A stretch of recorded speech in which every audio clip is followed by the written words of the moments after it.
Hello दोस्तों, आज फिर स्वागत है आप सभी का हमारे यूट्यूब चैनल जीएम स्टोरी में। आज मैं सुनाने वाला हूँ आपको अकबर बिरबल और जादुई गधे की कहानी। एक समय की बात है, बादशाह अकबर ने अपने बेगम के जन्मदिन के लिए बहुत ही खूबसूरत और बेशकीमती हार बनवाया था। जब जन्मदिन आया तो बादशाह अकबर ने वह हार अपनी बेगम को तोहफे में दिया था, जो उनकी बेगम को बहुत पसंद आया। अगली रात बेगम साहिबा ने वह हार गले से उतारकर एक संदूक में रख दिया। जब इस बात को कई दिन गुजर गए तो एक दिन बेगम साहिबा ने हार पहनने के लिए संदूक खोला, लेकिन हार कहीं नहीं मिला। इससे वह बहुत उदास हो गई और इस बारे में बादशाह अकबर को बताया। इस बारे में पता चलते ही बादशाह अकबर ने अपने सैनिकों को हार ढूंढने का आदेश दिया, लेकिन हार कहीं नहीं मिला।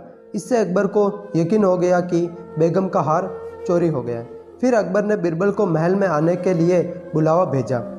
जब बिरबल आया तो अकबर ने सारी बात बताई और हार को खोज निकालने की जिम्मेदारी उसे सौंप दी। बिरबल ने समय व्यर्थ किए बिना ही राजमहल में काम करने वाले सभी लोगों को दरबार में आने के लिए संदेश भिजवाया।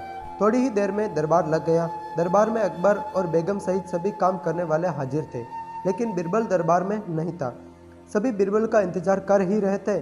तभी बिरबल एक गधा लेकर राज दरबार में पहुंच गया। देर से दरबार में आने के लिए बिरबल बादशाह अकबर से माफ़ी मांगता है। सभी सोचने लगते हैं कि बिरबल गधे को लेकर राज दरबार में क्यों आया है। फिर बिरबल बताता है कि यह गधा उसका दोस्त है और उसके पास जादुई शक्ति है। यह शाही हार चुराने वाले का नाम बता सकता है। इसके बाद बिरबल जादुई गधे को सबसे नज़दीक वाले कमरे में ले जाकर बांध देता है और कहता है कि सभी एक एक करके कमरे में जाएं और गधे की पूंछ पकड़कर चिल्लाएं, जहां पना मैंने चोरी नहीं की है।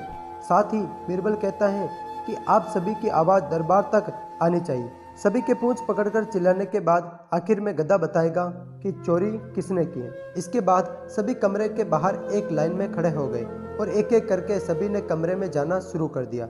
जो भी कमरे के अंदर जाता तो पूंछ पकड़कर चिल्लाना शुरू कर देता, जहाँ पना मैंने चोरी नहीं की है, जहाँ पना मैंने चोरी नहीं की। जब सभी का नंबर आ जाता है तो अंत में बिरबल कमरे में जाता है और कुछ देर बाद कमरे से बाहर आ जाता है। फिर बिरबल सभी काम करने वाले के पास जाकर उन्हें दोनों हाथ सामने करने को बोलता है और एक एक करके सभी के हाथ सूंघने लगता है। बिरबल की इस हरकत को देखकर सभी हैरान हो जाते हैं। ऐसे ही सूंघते सूंघते एक काम करने वाले का हाथ पकड़कर बिरबल जोर से बोलता है, जहाँ पना इसने चोरी की है। यह सुनकर अकबर बिरबल से कहते हैं, तुम इतने यकीन के साथ कैसे कह सकते हो कि चोरी इस सेवक ने की है? क्या तुम्हें जादुई गधे ने इसका नाम बताया है? तब बिरबल बोलता है, जहाँ पना यह गधा जादुई नहीं है, यह बाकी गधों की तरह ही साधारण ही है। बस मैंने इस गधे की पूंछ पर एक खास तरह का इत्र लगाया है। सभी सेवकों ने गधे की पूंछ पकड़ा, बस इस चोर को छोड़कर, इसीलिए इसके हाथ से इत्र की खुशबू नहीं आ रही है। फिर चोर को पकड़ लिया गया और उससे चोरी के सभी सामान के साथ ही बेगम का हार भी बरामद कर लिया गया। बिरबल की इस अक्लमंदी की सभी ने सराहना की और बेगम ने खुश होकर बादशाह अकबर से उसे उपहार भी दिलाया। कहानी से सीख। इस कहानी से यह सीख मिलती है कि बुरे काम को कितना भी छुपाने की कोशिश करो, एक दिन सबको पता चल ही जाता है। इसीलिए बुरे काम नहीं करना चाहिए।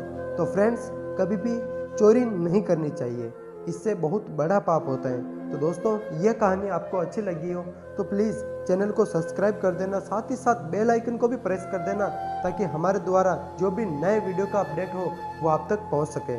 तो मिलते हैं नेक्स्ट वीडियो में, तब तक के लिए जय हिंद, जय भारत।